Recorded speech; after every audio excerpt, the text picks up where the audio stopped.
It looked like a simple photograph, two girls sitting together, smiling faintly beneath the golden light of an early summer afternoon. One wore a pale dress with lace sleeves, her posture refined, her hair perfectly arranged in ribbons. Beside her sat another girl, slightly older, dressed almost as finely, her expression calm yet unreadable. For nearly 2 centuries, this picture was celebrated as a rare image of interracial friendship in the pre-Civil War South. A symbol, some said, of compassion in a cruel time. But that was before historians looked closer. When the photograph was scanned for digital restoration, something strange appeared, a glint of metal, barely visible beneath the hem of the darker girl's gown. What had long been dismissed as a decorative clasp revealed something far more disturbing. An elegant restraint, disguised as jewelry. The friendship the world thought it saw was never friendship at all. It was captivity, beautifully dressed, carefully posed, and immortalized as a lie. The discovery would lead one historian, Dr. Lillian Hayes, deep into archives buried in dust and denial. She would uncover letters, diaries, and testimonies that rewrote what we thought we knew about that era, and about the people who lived in its shadow. Tonight we'll follow that trail. We'll expose the truth behind one photograph, one family, and one secret that refused to stay hidden. Because sometimes the most horrifying things in history aren't the ones we forget, they're the ones we never really saw. If you're new here, welcome to Grave of the Shadows, where every image tells a story the past tried to bury. Don't forget to subscribe and leave a comment below. Your thoughts might uncover the next forgotten secret waiting in the dark. The chilled hum of the preservation lab filled the silence as Dr. Lillian Hayes, senior curator at the National Archive of Historical Portraits, adjusted the settings on her high-resolution scanner. For nearly 20 years she had handled photographs older than memory itself, war relics, mourning portraits, faded daguerreotypes that smelled faintly of silver dust. But this one felt different the moment she lifted the fragile glass plate from its envelope. The handwritten label read, Evelyn Radcliffe and her companion Amara, 1854. Lillian placed the image beneath the scanner light and watched the centuries-old shadows come alive on her monitor. The two girls sat side by side on an ornate veranda bench, the background blurred by age but still heavy with wealth. Evelyn Radcliffe, a name that once belonged to one of Charleston's most prestigious plantation families, looked poised and self-assured, a smile trained to perfection. Beside her sat Amara, wearing a delicate muslin dress, her hands folded neatly in her lap. Her eyes, however, seemed distant, as though they were fixed on something far beyond the frame. Most photographs from the 1850s showed strict social order. Servants standing, masters seated, boundaries clearly drawn. Yet here both girls shared the same bench, almost equal in posture and proximity. To a casual observer it looked progressive, even tender. But to Lillian it felt too staged. She'd seen enough curated narratives to know that sometimes history posed for the camera, dressing cruelty in civility. As the scanner bar glided across the image, the screen filled with detail, lace fibers, stray hairs, microscopic dust motes frozen in time. Lillian leaned closer, tracing the edges of Amara's dress with a steady hand. There, beneath the folds of fabric, something faint gleamed back at her, a flicker of reflected light that didn't belong to cloth or ornament. She frowned, adjusting the magnification. The hum of the scanner deepened. In that quiet moment, Lillian had no idea she was seconds away from unraveling a deception that had survived for over 170 years. A deception hidden not in darkness, but in plain sight. The image finished scanning with a soft chime, and Dr. Lillian Hayes leaned in, her breath catching slightly as the digital file sharpened on her monitor. Every detail seemed to glow with uncanny clarity, the polished bench, the lace trim of Evelyn's gown, the fine texture of Amara's muslin sleeves. The restoration software enhanced even the smallest imperfections, and that's when Lillian noticed it again, that same faint glimmer beneath the hem of Amara's dress. At first, it looked harmless, perhaps a bit of jewelry, a clasp, or the shine of a shoe buckle. But the shape was wrong, the reflection too deliberate. She zoomed closer, layer by layer, until the pixels resolved into an unmistakable curve of polished metal. The object encircled Amara's ankle, ornate yet rigid. Her heart began to pound. Lillian increased the contrast and paused. What emerged wasn't decorative at all. It was a shackle, slim, gilded, and cruelly beautiful, designed to masquerade as adornment. The edges bore engraved flourishes, like something crafted by a jeweler rather than a blacksmith. A tiny latch gleamed at one side, shaped like a flower. She sat back in stunned silence, staring at the image that had fooled historians for generations. "No," she whispered, shaking her head. "That can't be what it looks like." But the more she studied it, the more undeniable it became. The photo that countless textbooks and exhibitions had praised as an emblem of unity between races was something far darker, a visual performance of control.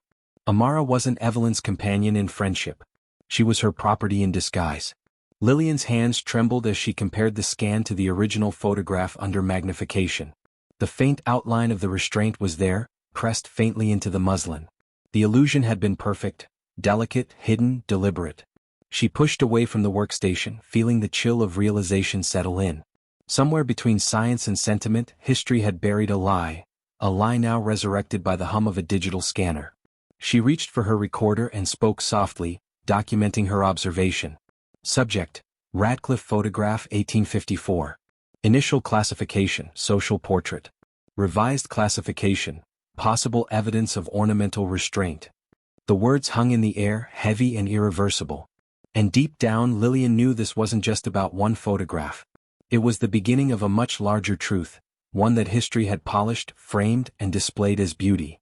Dr. Lillian Hayes sat motionless, her eyes fixed on the glowing monitor as the revelation settled over her like a cold fog. The faint outline of the golden restraint seemed to pulse within the image, mocking every caption and catalog entry that had ever described it as a portrait of friendship. She leaned closer, her reflection merging with the faces of the two girls, separated by centuries but now bound by truth. Amara's expression, once interpreted as serene or shy, suddenly looked entirely different. There was no serenity in her eyes, only endurance. The slight tension in her shoulders, the stiffness of her folded hands, the way she tilted slightly toward Evelyn, not out of comfort but conditioning, all of it told a new story. Lillian pressed her fingers against her temple. "How did no one see this?" she whispered. The answer came as quickly as the question. They didn't want to see it. History often prefers the beautiful lie to the ugly truth. She stood abruptly and retrieved the original photograph from its protective sleeve, holding it up to the soft light filtering through the lab's window. There it was again, the faint shimmer beneath the folds of silk, nearly invisible to the human eye but undeniable once you knew it was there. "This wasn't friendship," she murmured, her voice trembling. "It was performance." She reached for her phone and recorded a brief message for her director, Dr. Aaron Clark. "Aaron, I need you to see something. It's significant. Bring your archival key." Her pulse quickened.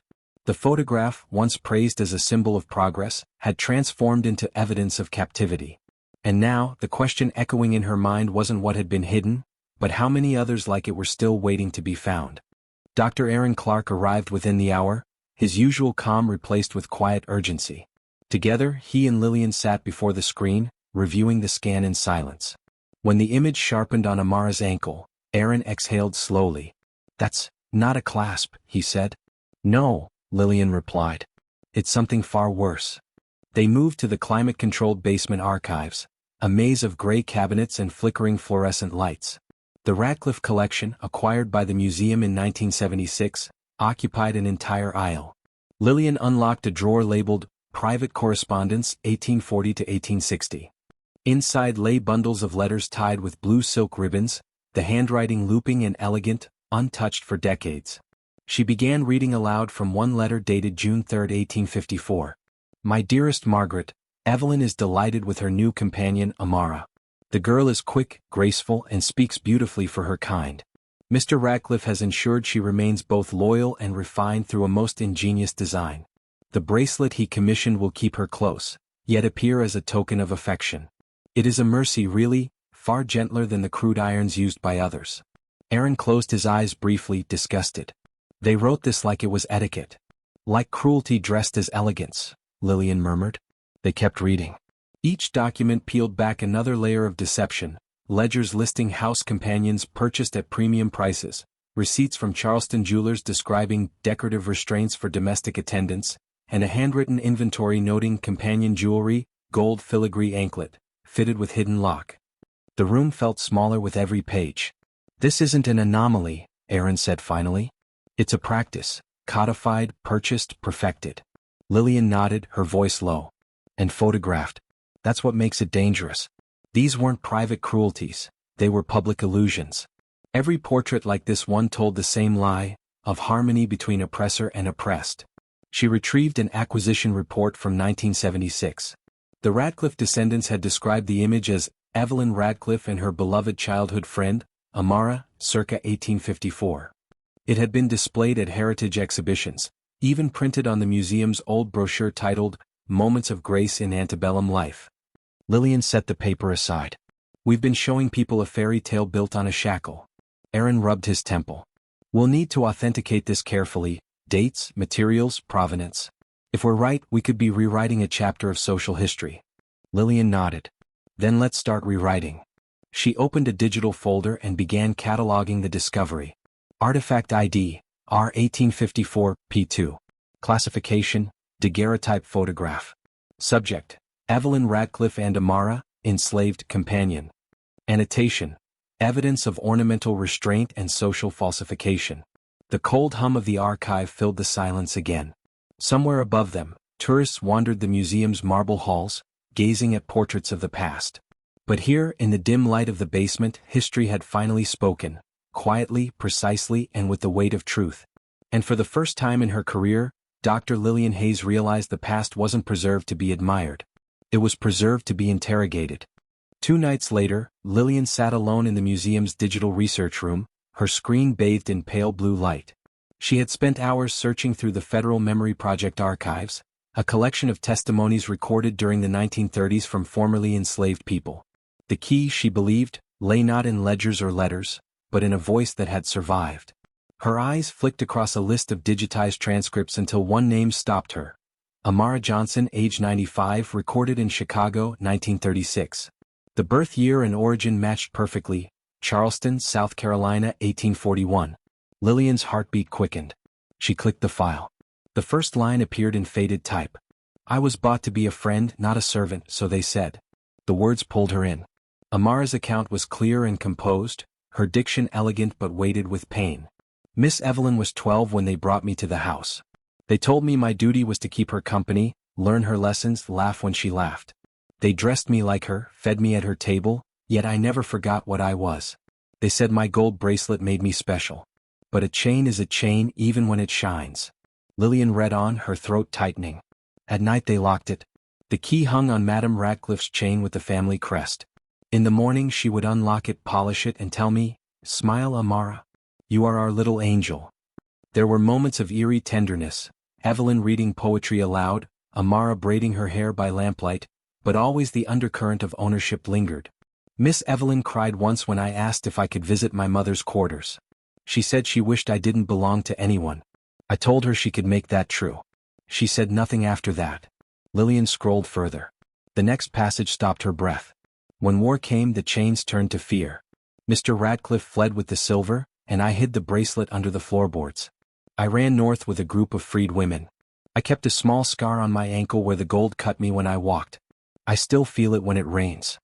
The final paragraph was both haunting and defiant. People look at that picture and see 2 girls sharing laughter. They don't know one was free to walk away and the other was not. History may forget names, but metal remembers. Lillian leaned back in her chair, staring at the monitor as tears blurred the text. In a century's span, Amara had spoken directly to her through words the world had ignored. She recorded a new note into her research log. Testimony identified, Amara Johnson, Federal Memory Project, 1936. Confirms ornamental restraint described in Radcliffe documents. Reclassification, captive companion phenomenon. A chill ran through her. For every Amara who had spoken, how many others had remained voiceless, smiling for portraits that concealed their chains? Lillian whispered softly, "You told your story, Amara.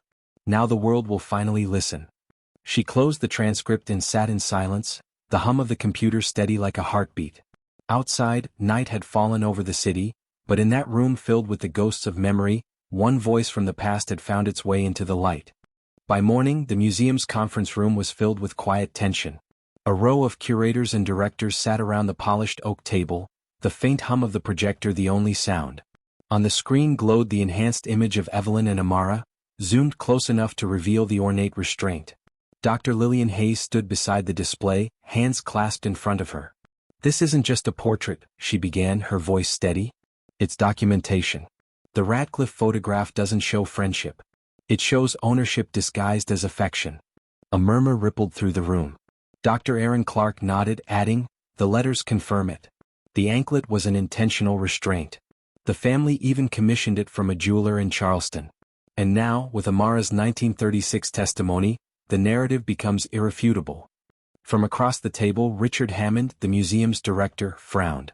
"We can't simply replace the official catalog entry overnight," he said carefully. "The Radcliffe descendants are major donors. Their family name is engraved on the Hall of Southern Heritage." Lillian met his gaze. "We have an ethical obligation to the truth, Richard. The fact that the photograph has been displayed as a symbol of harmony for decades makes it more dangerous, not less." Dr. Celeste Moore, head of ethics and cultural studies, leaned forward. "She's right. Our purpose isn't to protect comfort, it's to protect accuracy. If our exhibitions tell half-truths, we're not preserving history. We're perpetuating mythology." The room fell silent again. The projected photo seemed almost alive, the two girls staring back at them from another century. Erin finally spoke. "This could become one of the most important reinterpretations in our institution's history. It will be controversial, yes. But it will also be just."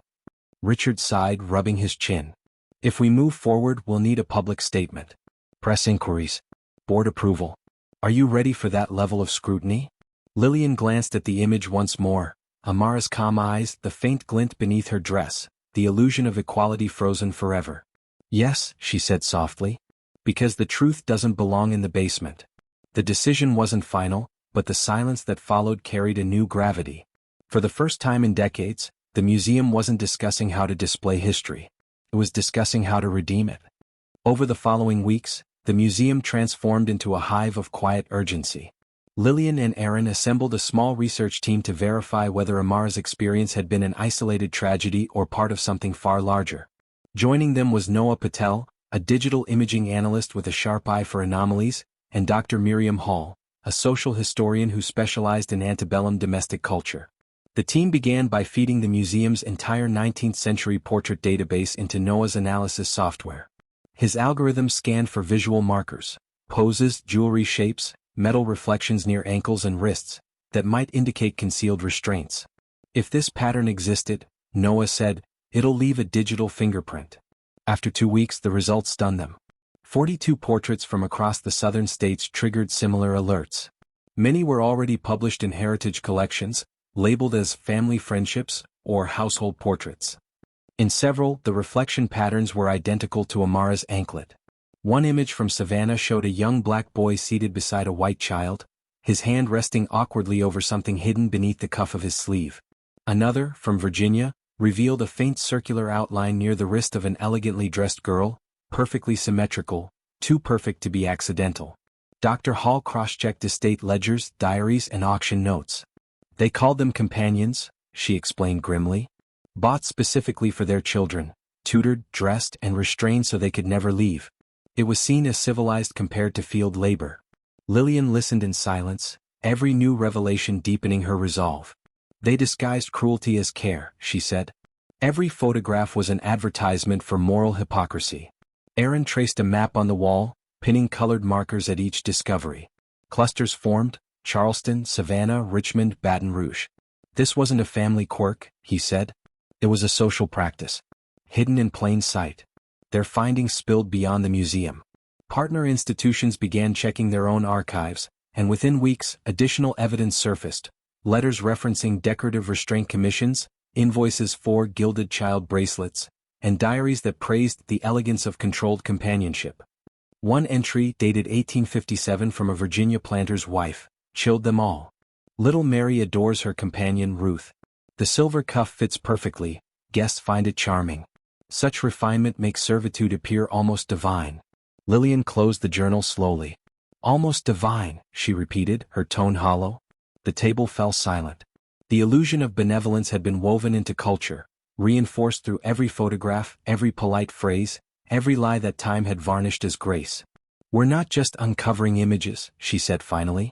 "We're uncovering a system that taught people to smile while they were chained."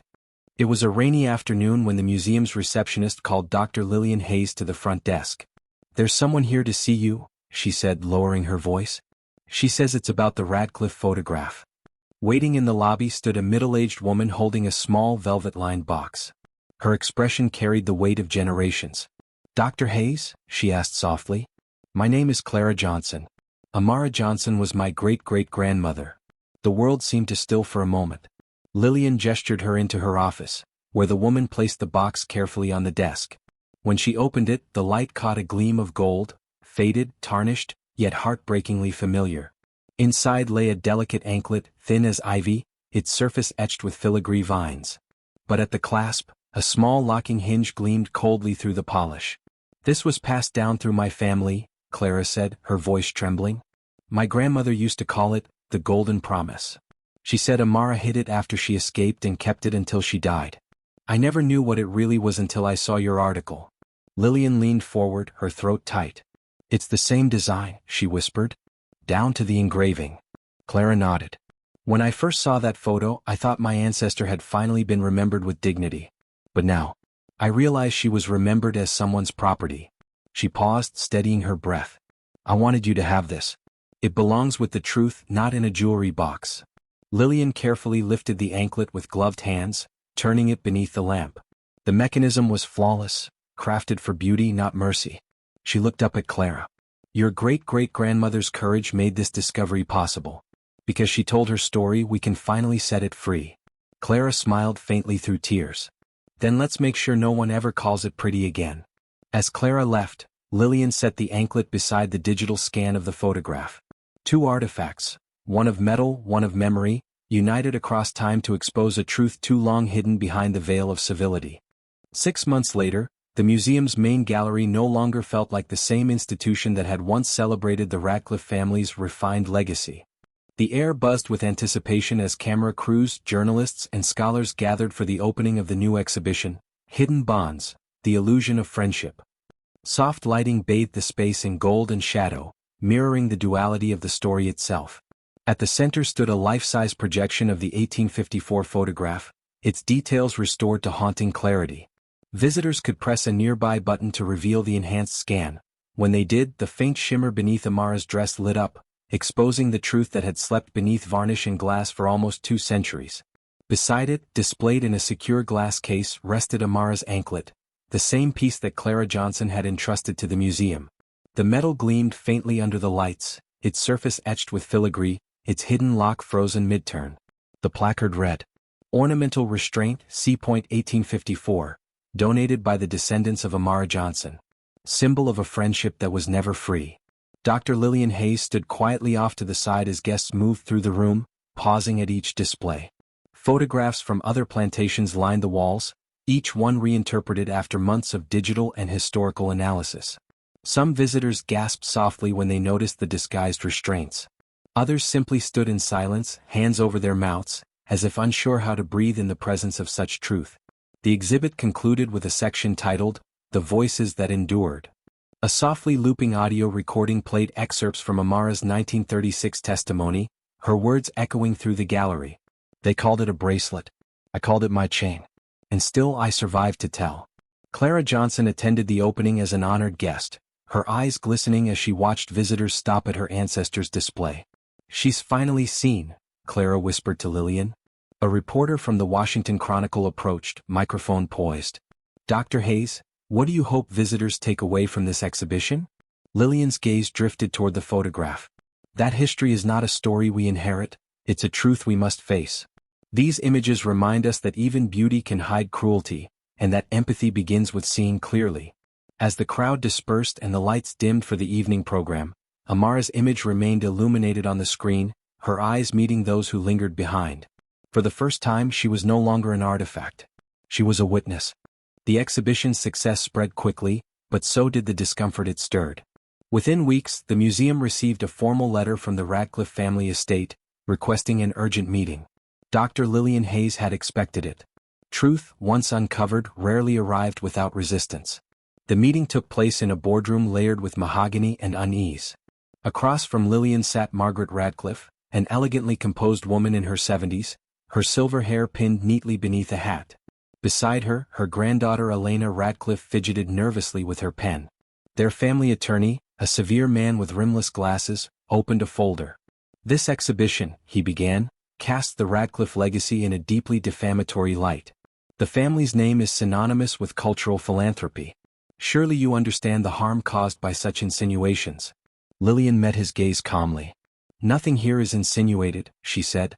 Every statement in the display is supported by documentation, letters, ledgers, and Amara's recorded testimony. The evidence speaks for itself. Margaret's voice trembled slightly. You're tarnishing a history we've spent generations preserving. Evelyn was a child. She didn't know, she couldn't have known. Lillian softened her tone. You're right. Evelyn was a child. That's what makes this history so tragic. She inherited a system before she could question it. But we can't honor her innocence by denying Amara's pain. Silence fell. Elena looked up, her eyes glistening. Grandmother, she said quietly, maybe this isn't about blame. Maybe it's about acknowledgement. Margaret's expression faltered for the first time. After a long pause, she sighed. What do you want from us, Dr. Hayes? Nothing, Lillian replied. Only truth. That's all history ever needed. The attorney closed his folder. We'll release a statement, he muttered. The family will acknowledge the findings, provided the exhibition remains factual, not accusatory. Lillian nodded. That's all it ever was. As they left, Elena lingered behind. For what it's worth, she said softly, I think Amara's story deserves to be heard. Thank you for giving her that. When the door closed, Lillian exhaled slowly. The confrontation had ended without hostility, but not without consequence. For the first time, even the descendants of privilege were beginning to confront what their inheritance truly meant.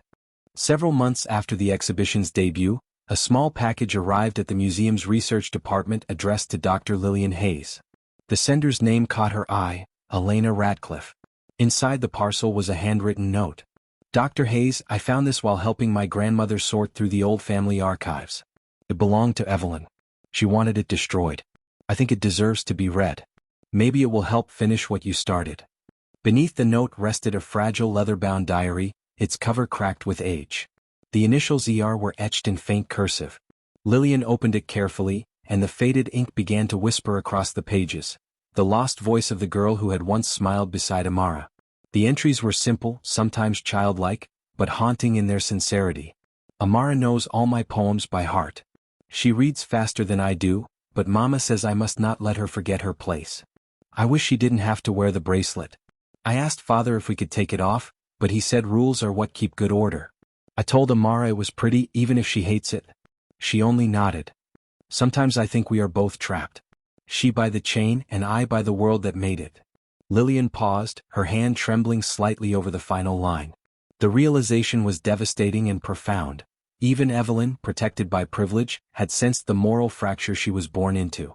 Both girls had lived as captives of the same cruel system, though in vastly different cages. Lillian closed the diary and stared out her window toward the setting sun. She imagined Evelyn writing by candlelight, Amara locked just a few feet away, two children bound by power and guilt neither had chosen. Later that evening, Lillian placed the diary into an archival case beside Amara's testimony. For the first time, both voices, enslaved and enslaver, stood side by side, confronting each other across the distance of centuries. The truth was finally whole. Neither story complete without the other, neither heart unscarred, but both at last preserved. Months later, the museum halls still echoed with the quiet hum of visitors. The exhibition had toured across 6 major cities, sparking debates, academic panels, and emotional reckonings. Yet for Dr. Lillian Hayes, the true measure of its success wasn't in headlines or accolades. It was in the faces of those who stood before Amara's photograph and truly saw it. She often lingered near the final wall of the exhibit, where a simple plaque read, "A photograph can deceive the eye, but truth endures in the smallest reflection." There she would watch people fall silent, teachers, students, descendants of both sides of history, each processing the weight of what had once been hidden behind elegance and art. Lillian had come to understand that history wasn't only written in ink or preserved on glass. It lived in perception, in what we chose to notice and what we preferred to ignore. The story of Evelyn and Amara wasn't just about a past injustice. It was a warning about the subtle ways society still polishes cruelty until it looks like grace. As the lights dimmed one evening, Lillian turned for one last look at the photograph that had changed everything. The two girls stared back, silent but no longer misunderstood. She whispered to herself, "We didn't just uncover chains. We uncovered humanity." And as she walked away, the truth remained, shimmering quietly beneath the surface, waiting for the next pair of eyes brave enough to see. The story of Evelyn Radcliffe and Amara Johnson reminds us that the past doesn't disappear when we stop looking at it. It waits, patient and silent, inside the images and artifacts we take for granted. Every photograph, every diary, every record we inherit carries the power to challenge the myths we build about ourselves. Dr. Lillian Hayes' discovery wasn't only about one photograph, it was a reminder that truth hides best when it's dressed as beauty. To see clearly is an act of courage, and to tell what you see is an act of justice. This story moved you, share it. Keep these names alive. Because remembering isn't just honoring the dead, it's protecting the living from repeating what was once disguised as grace. You're watching Grave of the Shadows, where history's forgotten voices rise again. Don't forget to subscribe and leave a comment about what you saw behind the picture.